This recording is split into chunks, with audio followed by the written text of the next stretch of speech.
और चलिए रुक करते अगली खबर की ओर। जालोर से बड़ी खबर सामने आ रही है। अधिकारियों पर सांसद लुम्बाराम चौधरी भड़के हैं। सरकारी योजनाओं में लेट लतीफी पर लुम्बाराम चौधरी जो भड़के। आपको बता दें कि सरकारी योजनाओं की दुर्गति होने पर अधिकारियों को कहा, यदि आप कार्रवाई नहीं करते हैं तो यह मान लिया जाए कि अधिकारी और ठेकेदारों की मिलीभगत है।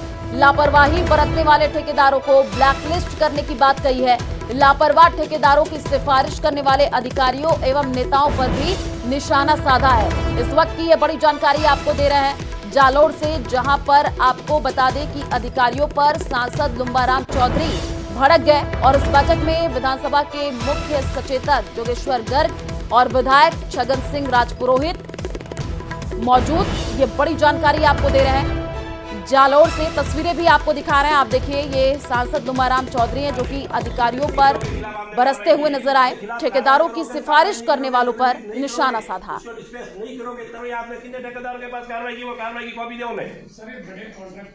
हमें योजना बनाई थी उस समय, और योजना के अंदर पानी किसी भी हालत में लोगों को पानी पहुंचाना है, और स्कीम की जब तक इसको ब्लैक लिस्ट नहीं करोगे ठेकेदारों को, तब तक आपका काम आगे नहीं बढ़ना है। मैं मेहरबानी करके आपको कह रहा हूँ, क्यों नहीं हटा रहे हो?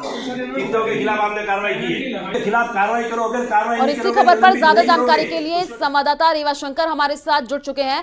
रेवा शंकर, तस्वीरें भी हम दिखा रहे हैं। सांसद लुम्बाराम चौधरी जो है यहाँ पर नाराजगी दिखाते हुए नजर आए। उन्होंने कहा कि पूरे मामले में कार्रवाई होनी चाहिए, लापरवाही बरती नहीं जानी चाहिए। क्या कुछ जानकारी?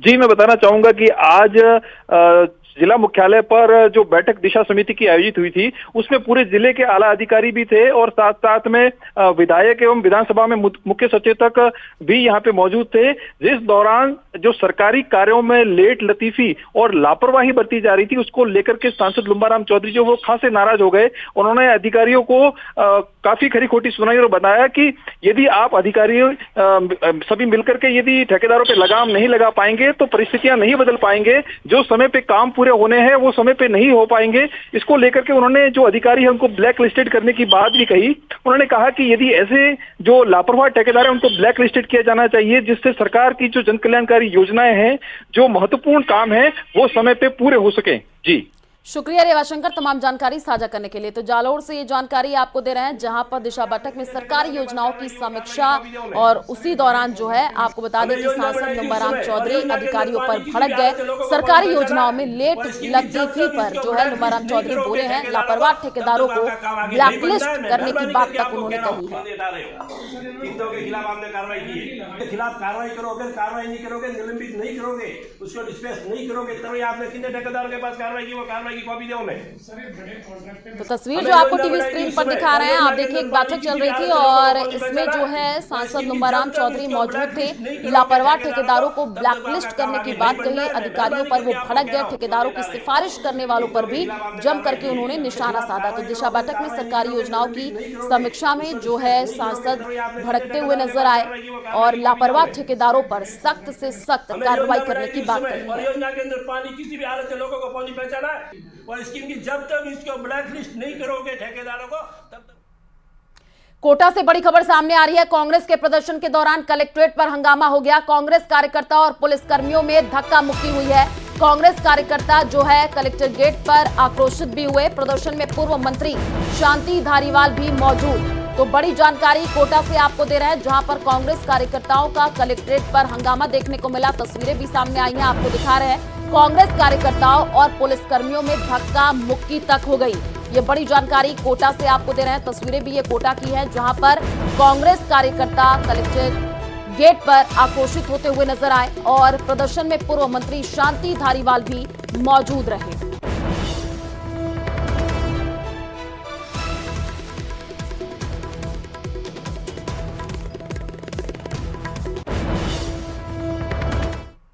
कोटा से एक और बड़ी खबर सामने आ रही है। ऊर्जा मंत्री हीरालाल नागर का कांग्रेस पर हमला। कांग्रेस ने कभी अंबेडकर का सम्मान नहीं किया। कांग्रेस ने हमेशा अंबेडकर का अपमान किया, ये उनकी तरफ से कहा गया। लगातार कांग्रेस का वोट बैंक खिसक रहा।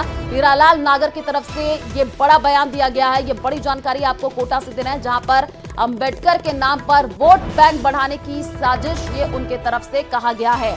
तो ऊर्जा मंत्री हीरालाल नागर का ये बड़ा बयान सामने आया है। कांग्रेस पर जम करके उन्होंने हमला बोला। उन्होंने कहा कि अंबेडकर के नाम पर वोट बैंक बढ़ाने की साजिश की जा रही है। कांग्रेस ने कभी अंबेडकर का सम्मान नहीं किया। तो ऊर्जा मंत्री हीरालाल नागर ने यह बड़ा बयान दिया। उन्होंने कहा कि कांग्रेस का वोट बैंक खिसक रहा है। क्या कुछ उन्होंने कहा, सुनिए।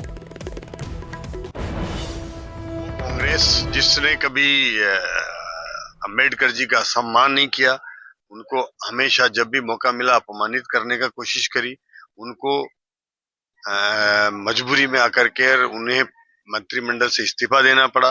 वो चुनाव लड़े तो कांग्रेस ने और नेहरू जी ने उनको हराने का काम किया।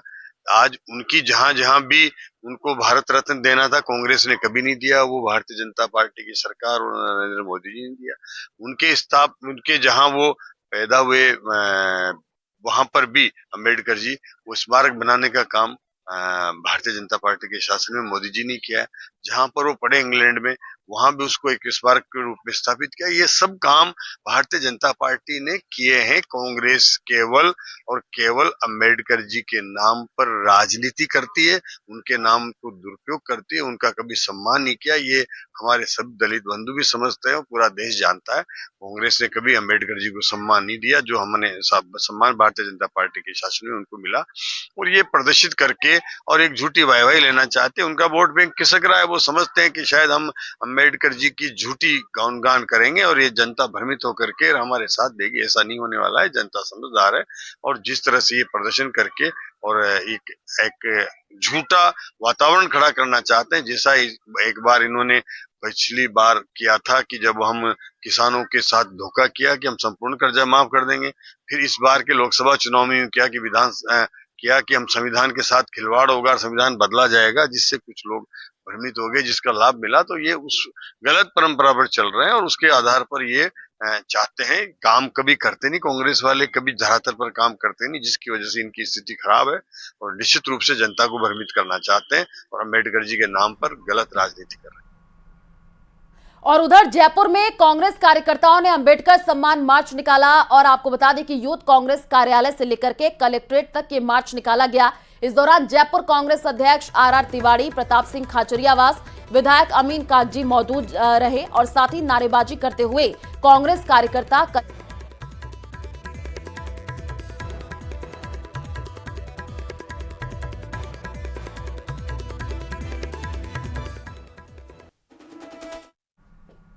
और बीजेपी की तरफ से प्रेस कॉन्फ्रेंस किया जा रहा है। आपको सीधे लाइव तस्वीर दिखाते हैं। चलिए रुक करते हैं अगली खबर की ओर। टोंक सर्किट हाउस में बीजेपी प्रदेश महामंत्री जितेंद्र गोठवाल ने सरकार का 1 साल पूरा होने पर प्रेस वार्ता की और गोठवाल ने 1 साल के कार्यकाल की उपलब्धियां गिनाई। जितेंद्र गोठवाल ने भजन लाल सरकार की तारीफ करते हुए विपक्ष के आरोपों पर जवाब दिया। गोठवाल ने कहा कि सरकार ने 76,000 नौकरियां दी। गोठवाल ने कांग्रेस नेता पर भी जम करके निशाना साधा।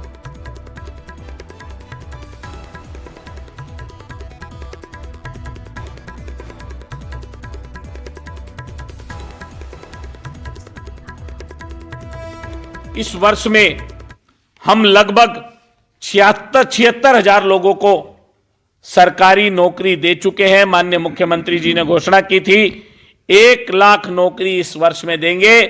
मार्च माह पूरा होने से पहले हम लोग 1 लाख सरकारी नौकरी देने का काम भी करेंगे। माननीय भजन लाल जी ने जो वादे किए थे उनको पूरा किया। और मित्रों, आप देखोगे कि विपक्ष खिसियानी बिल्ली खंबा नोचे जैसी स्थिति उनकी हो गई। टोंक से बड़ी खबर सामने आ रही है। जर्जर बूचड़खानों पर बुलडोजर गरजा है। आपको बता दें कि टोंक के जयपुर कोटा नेशनल हाईवे पर जर्जर बूचड़खानों पर बुलडोजर गरजा है और लंबे समय से बंद बूचड़खानों को लेकर लगातार आवाज उठ रही थी। जर्जर बूचड़खाने हटाने की शिकायत सीएम कार्यालय तक पहुंची थी और बुलडोजर कार्रवाई के दौरान नगर परिषद के अधिकारी और तहसीलदार समेत भारी पुलिस जाब्ता मौके पर मौजूद रहा। कार्रवाई से पहले कई विभागों से इसकी स्वीकृति ली गई। करीब 2000 वर्ग मीटर में बने नगर परिषद के बूचड़खानों को लेकर के पिछले साल आपको बता दें कि पीडब्ल्यूडी ने कंटम घोषित कर दिया था और व्यापारियों समेत विभिन्न संगठनों ने अवैध गतिविधियों का आरोप लगाते हुए आंदोलन भी किया था।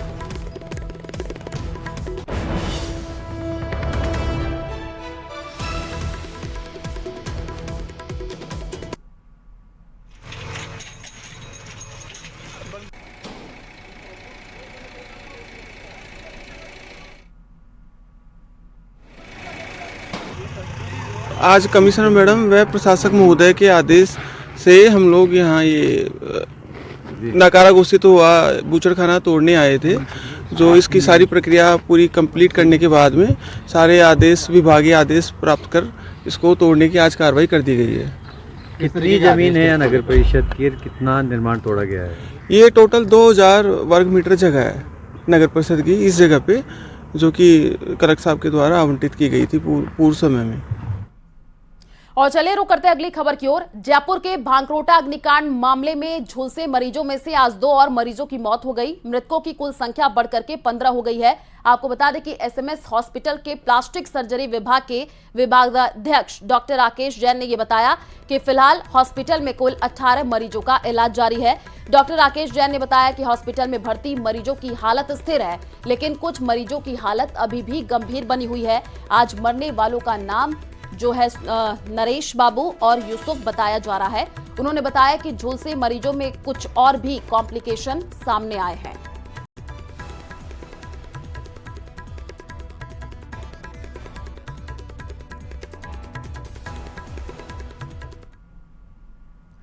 करौली में हिंदू स्वाभिमान यात्रा का आगाज हुआ और इस यात्रा में 11,000 मंगल कलश लेकर के महिलाएं निकली और इसके साथ ही क्षेत्र का माहौल जो है वो धर्ममय हो गया। स्वाभिमान यात्रा में बड़ी संख्या में सजीव झांकियां सजाई गई हैं, जिसमें रानी लक्ष्मीबाई, सुभाष चंद्र बोस सहित कई स्वतंत्रता सेनानियों के किरदारों का सजीव चित्रण किया गया। ये हिंदू स्वाभिमान यात्रा बैंड बाजे और डीजे की धुन पर मंगल गीत और भजन गाते हुए निकाली गई। हिंदू स्वाभिमान यात्रा का जगह जगह सजावट और पुष्प वर्षा के साथ स्वागत किया गया। इस दौरान युवा बच्चे भजनों की धुन पर नाचते गाते हुए निकले और हिंदू स्वाभिमान यात्रा की सुरक्षा के लिए जगह जगह बड़ी मात्रा में पुलिस बल तैनात रहा। हिंदू स्वाभिमान यात्रा का रामद्वारा पहुंच करके समापन हुआ। स्वाभिमान यात्रा का आयोजन विद्या उपासक श्री सनातनी महाराज के नेतृत्व में किया गया। करौली के बाद प्रदेश के कई स्थानों पर यात्रा निकाली जाएगी। करौली विधायक दर्शन सिंह गुर्जर, सपोटा विधायक हंसराज मीणा और साथ ही साथ पूर्व सांसद डॉक्टर मनोज राजौरिया और आरएसएस के जिला संघ संचालक देवी सिंह सहित बड़ी संख्या में जनप्रतिनिधि इसमें शामिल हुए।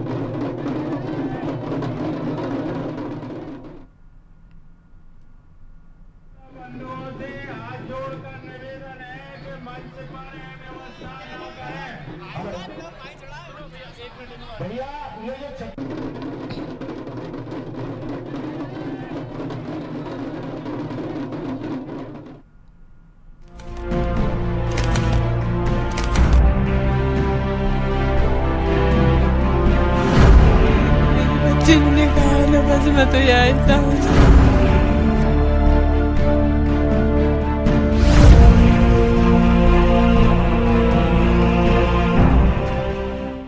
कोटपुतली से बड़ी खबर आपको बता दें, युद्ध स्तर पर जारी है ऑपरेशन जिंदगी। 25 घंटे से बोरवेल में 3 साल की बच्ची फंसी हुई है।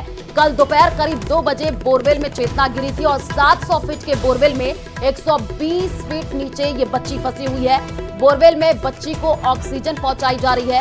रेस्क्यू में एसडीआरएफ और एनडीआरएफ की टीम जुटी हुई है। पुलिस और प्रशासन की टीम भी मौके पर मौजूद है। तस्वीरें भी आपको टीवी स्क्रीन पर दिखा रहे हैं। कोटपुतली की ये तस्वीर है जहां पर युद्ध स्तर पर ऑपरेशन जिंदगी चलाया जा रहा है। आपको बता दें कि प्रशासन का जुगाड़ जो है विफल होता हुआ नजर आ रहा है। पाइलिंग मशीन बुला करके गड्ढा खोदने पर विचार किया जा रहा है और रेस्क्यू में देरी हो रही है। इसको देख करके परिजन और ग्रामीण अब चिंतित है। तो ये बड़ी जानकारी आपको कोटपुतली से दे रहे हैं। कल ही आपको बता दें कि मासूम 3 साल की बच्ची चेतना जो कि बोरवेल में गिर गई थी और उसके बाद से रेस्क्यू टीम मौके पर पहुंची। लगातार कोशिशें की जा रही हैं कि चेतना को, ये 3 साल की जो मासूम बच्ची हो, उसको सुरक्षित बाहर निकाला जाए। तमाम प्रयास किए जा रहे हैं, लेकिन तमाम प्रयास जो है वो विफल साबित होते हुए दिख रहे हैं। एसडीआरएफ और एनडीआरएफ की टीम रेस्क्यू में जुटी हुई है। परिजन अब चिंतित होते हुए दिख रहे हैं। तो ये बड़ी जानकारी आपको दे रहे हैं। रेस्क्यू में देरी होता देख करके ग्रामीण भी चिंतित हो रहे हैं। कल से ही रेस्क्यू ऑपरेशन चलाया जा रहा है। बच्ची को निकालने का प्रयास किया जा रहा है। तमाम तरीके की कोशिशें की जा रही हैं। कल दोपहर करीब 2 बजे बोरवेल में चेतना गिरी थी और उसके बाद से लगातार उसको निकालने के लिए तमाम कोशिशें की जा रही है। तो ये बड़ी जानकारी आपको दे रहे हैं, क्योंकि अब जो है तमाम जो कोशिश की जा रहे थे वो विफल साबित होते हुए दिख रहे हैं। पाइलिंग मशीन बुला करके गड्ढा खोदने पर अब विचार किया जा रहा है। रेस्क्यू में जैसे जैसे देरी होती जा रही है, परिजन और ग्रामीण अब चिंतित होते हुए दिख रहे हैं। आपको बता दें कि प्रशासन का जुगाड़ विफल साबित होता हुआ नजर आ रहा है। कल ही दोपहर लगभग 2 बजे थे, तभी जो चेतना है वो खेल रही थी मासूम बच्ची और अचानक से उसका पैर फिसलता है, बोरवेल में वो गिर जाती है। उसके बाद से रेस्क्यू टीम मौके पर पहुंचती है, पुलिस प्रशासन की टीम मौके पर मौजूद है। बच्ची को निकालने का प्रयास किया जा रहा है, तमाम तरीके की कोशिशें की जा रही हैं, लेकिन अभी तक बच्ची को बाहर नहीं निकाला जा सका है। अब जो है रेस्क्यू में जैसे जैसे देरी हो रहा है, परिजन और ग्रामीण चिंतित होते हुए दिख रहे हैं। रेस्क्यू के बाद मात्र 30 फीट ऊपर जो है अभी बच्ची को लाया गया है। तो ये बड़ी जानकारी, कल तस्वीर भी हमने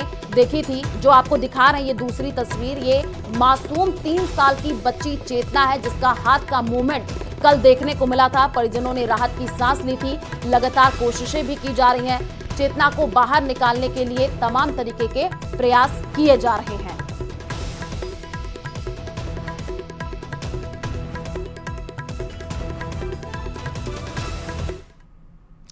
उदयपुर में सुबह सुबह रॉन्ग साइड से आ रही नगर निगम की बस ने एक बाइक सवार को चपेट में ले लिया। हालांकि गनीमत ये रही कि हादसे में बाइक सवार व्यक्ति बाल बाल बच गया। बताया ये जा रहा है कि हादसे में बाइक पूरी तरह चकनाचूर हो गई और चालक को हल्की चोटें भी आई हैं। जानकारी के अनुसार रॉन्ग साइड से अचानक आती बस को देख करके बाइक सवार घबरा गया और बाइक छोड़ करके कूद गया। बस ने बाइक को चपेट में ले लिया, जो पूरी तरीके से चकनाचूर हो गई। तस्वीरें भी सामने आई हैं, आपको दिखा रहे हैं। और हादसे के बाद भी बस चालक नीचे नहीं उतरा। ऐसे में मौके पर इकट्ठा हुए लोगों ने उसे जबरदस्ती नीचे उतारा और खूब खरी खोटी सुनाई। तो उदयपुर की ये तस्वीर आप देखिए, कैसे जो है ये बाइक आप देख रहे हैं जो कि पूरी तरीके से चकनाचूर हो गई। हादसे में बाइक क्षतिग्रस्त हो गई। रॉन्ग साइड से अचानक बस आ गई और उसके बाद से जो है बाइक सवार तो बाल बाल बच गया, लेकिन बाइक पूरी तरीके से चकनाचूर हो गई।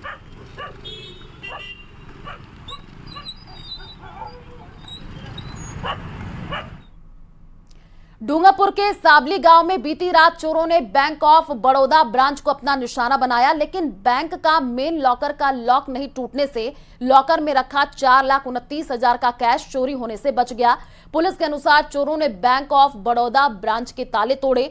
ताले तोड़ करके चोर अंदर घुसे और बैंक में रखी एक एक अलमारी को खोला और सामान बिखेर दिया। वहीं चोरों ने बैंक के मेन लॉकर को भी खोलने की कोशिश की, लेकिन चोर लॉकर का लॉक नहीं तोड़ पाए, जिसके चलते चोरों के हाथ कुछ भी नहीं लगा।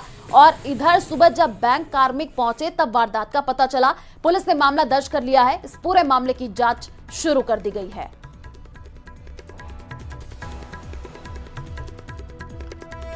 तो बैंक में सेंधमारी की कोशिश की गई, लेकिन नाकाम साबित हुए ये चोर। तस्वीरें आपको दिखा रहे हैं, देखिए लॉकर तोड़ने का चोरों ने कोशिश किया।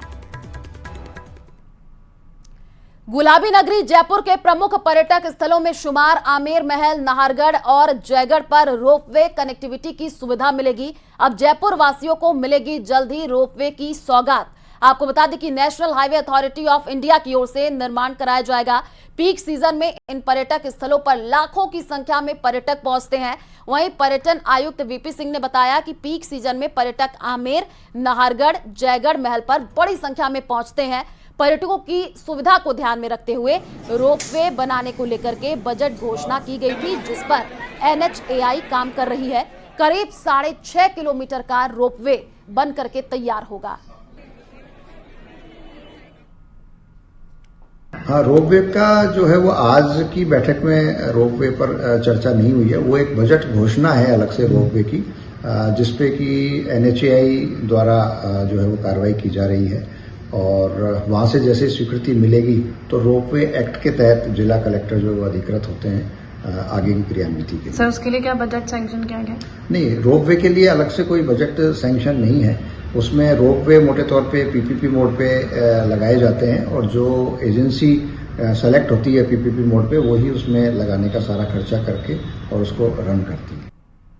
ऊंट पालकों को मुख्यमंत्री भजनलाल शर्मा ने बड़ी सौगात दी है, जिसका सरहदी जिले जैसलमेर में ऊंट पालक अनुदान का फायदा ले रहे हैं। दरअसल सरकार ने जो है उच्च संरक्षण योजना के तहत DBT को आधार और जन आधार से जोड़ने के लिए अधिसूचना जारी कर दी है। पशुपालन और गोपालन विभाग के संयुक्त निदेशक डॉक्टर उमेश जो है वर्गटीवार ने न्यूज 18 राजस्थान को बताया कि पशुपालन विभाग ऊंटों के संरक्षण एवं संवर्धन के लिए उष्ट संरक्षण योजना का संचालन कर रहा है, जिसमें टोडियों के जन्म पर 2 किश्तों में 20,000 रुपए की आर्थिक मदद देने का प्रावधान है। इसको लेकर अधिसूचना जारी कर दी गई है। अब योग्य उष्ट पालकों को इस योजना का लाभ लेने के लिए ई मित्र पर अपना आधार और जन आधार संख्या होने का प्रमाण प्रस्तुत करना होगा, जिससे उनके बैंक खातों में राशि जो है वो हस्तांतरित की जा सकेगी।